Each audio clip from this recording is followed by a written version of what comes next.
Good morning, I'm Diane Smith. Welcome to Capitol Report Morning Update for Wednesday, June 1st. Here's the latest from the state capitol this morning. There is exactly 1 week left in the 2011 legislative session. It ends at midnight next Wednesday. House and Senate sessions are expected every weekday for the next week. No official word about any weekend sessions. Our first guest this morning will be Lieutenant Governor Nancy Wyman. Stay tuned. But first, an update on action in the House and Senate yesterday. After a lengthy debate in the Senate, SB 921, establishing a state health insurance exchange to fulfill federal requirements under the Affordable Care Act, was amended and passed by a vote of 23 to 13. The House reconsidered HB 6650, the budget implementer that includes the risk reduction credits for certain prison inmates to earn early release. The Senate amended the bill last Friday to make clear who is eligible for the program.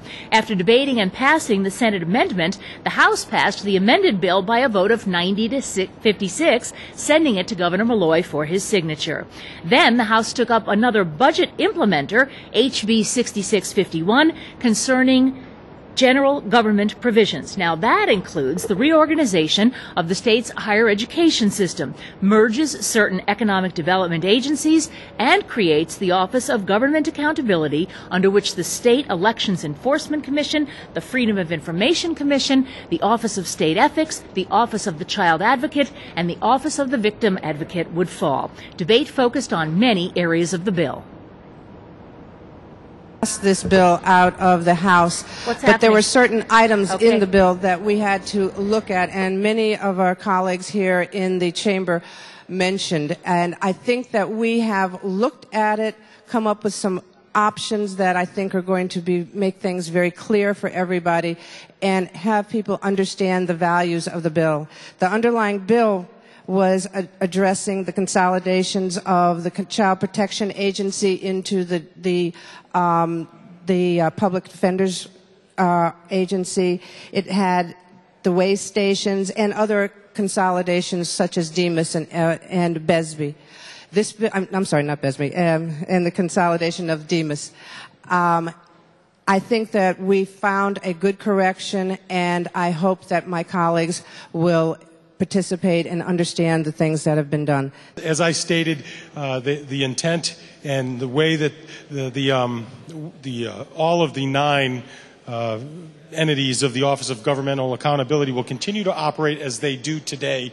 There will be, for lack of better terms, silos put in place so they continue to operate as the independent agencies that they are. They were brought forth under the Office of Governmental Accountability from the administration's office to start looking at performing government more efficiently. And I had the same concerns or the same questions that you bring up, sir. And I feel very confident that they will continue to be able to operate and do the good work that they're doing under this administration. This is no small piece of legislation that we're going to pass here today. This is a big deal. Just like every part of the budget, there's a lot of stuff in here that's going to affect somebody.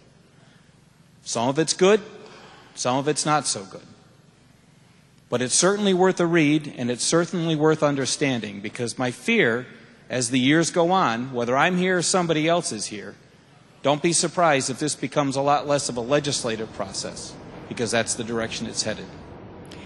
Well, the bill passed the House by a vote of 91 to 54. It now goes to the Senate for consideration. Well, joining me now to talk about the budget and what the Malloy-Wyman administration has been able to achieve in its first 5 months is Lieutenant Governor Nancy Wyman. And Governor, thank you so much for joining us Thanks today. for having me. Good morning. I was thinking this time must have sped by for you because you are on the run all the time. You know, I was talking to somebody and I said, I cannot believe that I've been Lieutenant Governor for 5 months. I feel like it's just brand new and everything's going so quickly, and then I look back and say, oh my God, this has been a long time since this election took place. Really? So it's a mixed kind of feeling. But a tremendous amount has gone on since then. What do you feel so far has been the biggest accomplishment for your administration, and has there been something that's been a disappointment for you? You know, I think the biggest accomplishment is that we're up and running, and our goals are still the same. Mm-hmm. We're out there trying to make sure that we have a balanced budget, to change the way we're doing things in the state, the ways of how we can create new jobs, and I think some of the programs that the governor has been pushing is for creating new jobs and changing our state around. And we've started to do that. We understand about the sacrifices that everybody's making. And you know what? We came into a very, very difficult situation. And if you're talking about what was the hardest part is this difficult situation. Even though we knew we had a deficit, who knew what it really takes to really cut a budget, to really have to ask for people to help us out.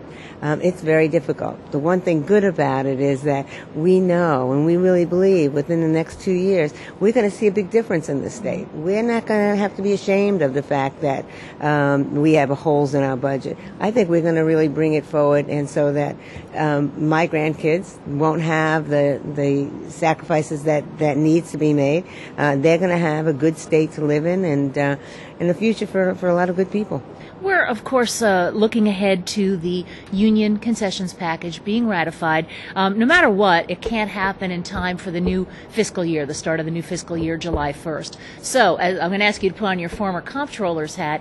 What does that mean in terms of the process of spending money and everything, if that is still outstanding? Well, the truth is that we can continue on the budget that we have right now, and ask for a continuance of it and keep it going. I really have faith that we're going to see the ratifications of the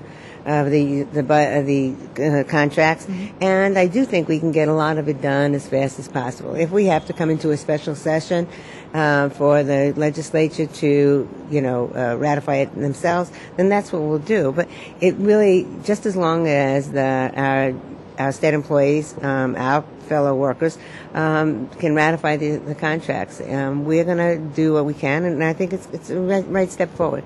About a week ago, the governor was asked at a news conference if he would go out and try to sell the plan to the rank and file, and he immediately said, actually, Nancy Wyman would be a lot better at that. She has lots of street creds with the rank and file, even though you've been a big proponent of holding the line and been the budget watchdog for all those years as comptroller.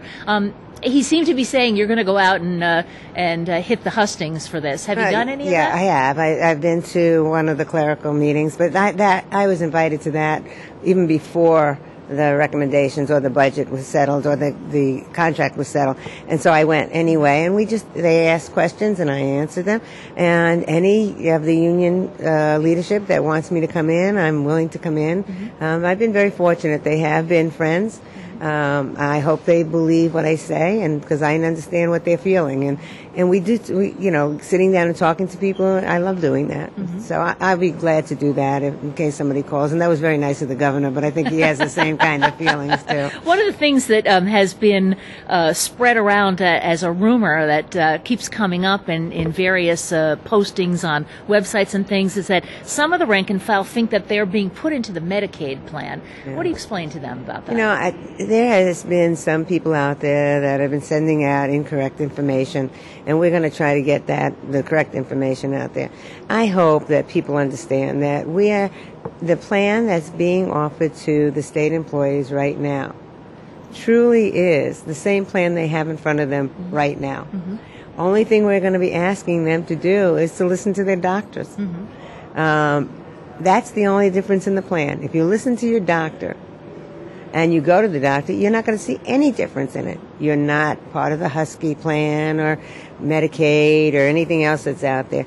You still have your state employees plan. If you don't follow the recommendations of your doctor and you don't take your medicine, and then you could be charged $100 more a month. But all of us, and the only reason that's being done is to, first of all, keep people healthy, and in the long run will keep and save us a lot of money, because people will not get as sick as if they didn't follow. And so it's normal things for a woman. It's like normal mammograms that most of us go through anyway. It's colonoscopies when you hit a certain age. I know a couple of years ago you even sent something out in Paychecks. Yes, I did. Recommending that people get a colonoscopy at the appropriate age. So screenings will be part of it. The Republicans have said, hey, this is a great idea. Well, they've sort of said that. But it's not going to give you savings right away, maybe 10 years down the road. And dispute that? Is there something wrong with that? Is there something wrong with that? And I don't totally believe that it's going to be 10 years. If a woman goes for a mammogram that she never went for before and they find a lump, that's saving money right away. If you go in for colonoscopy and they find something, that's saving not only money, they're saving lives. Yeah. Find the illness, let's treat it faster, and in the long run we save money and we take care of people.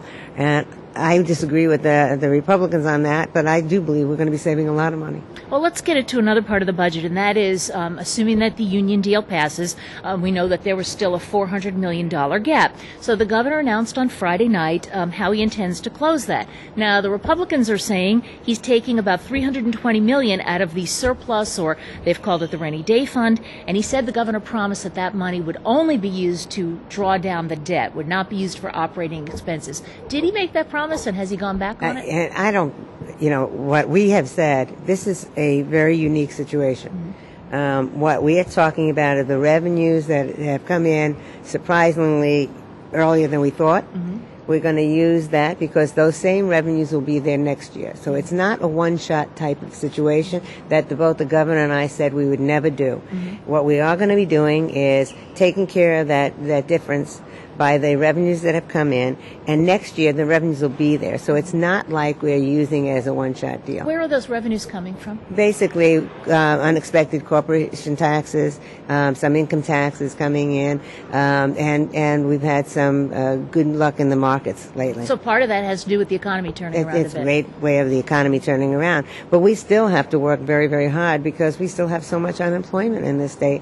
And so for us, that's a big thing. That's why we're really pushing to get new jobs and talking about the new center at UConn. And we've got so much to do, but we really believe that this is the best way of doing it. I want to talk to you a little bit about Sustanet, because you were the co-chair of the first board of directors of Sustanet.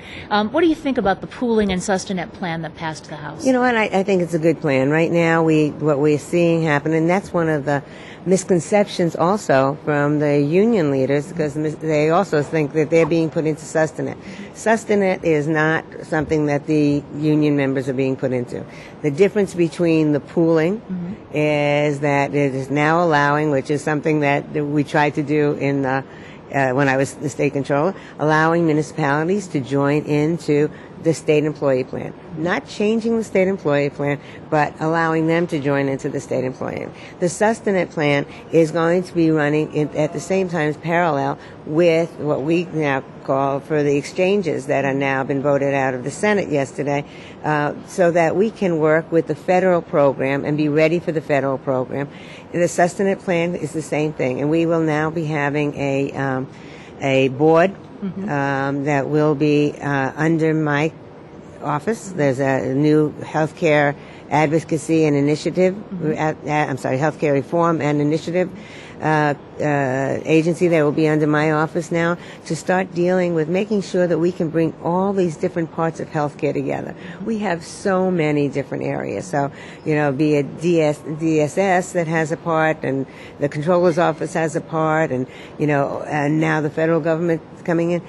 We've got to bring this all together and start working together, and this is a way of uniting everything. I want to talk to you just a little bit about something that you brought up, and that is the UConn Health Center proposal. You took a little heat last week at an informational session. Several lawmakers saying the governor's trying to bulldoze this through, not giving us time to study it, and you actually said, okay, I get it. What's your take on their concern that this is too fast, too much too fast? The legislature, with all due respect, and to my colleagues in the legislature, they haven't seen something move fast. With the previous administrations, everything took forever to get anything done. We don't have time to waste right now. We need jobs in this state. We want to be a leader in bioscience. We need to redo things, and we have to do it quickly. There's going to, under this administration, I think the legislature is going to sooner or later become used to this, of us looking at things and saying, this is the best way to go. None of them have said it was a bad thing. Nobody said that this isn't going to work. This is something that we know is going to work for us. We've got to get forward. We've got to get that shovel in the ground. We've got to get people working. Our construction industry is really dying here. And so this is the way that we can get it moving.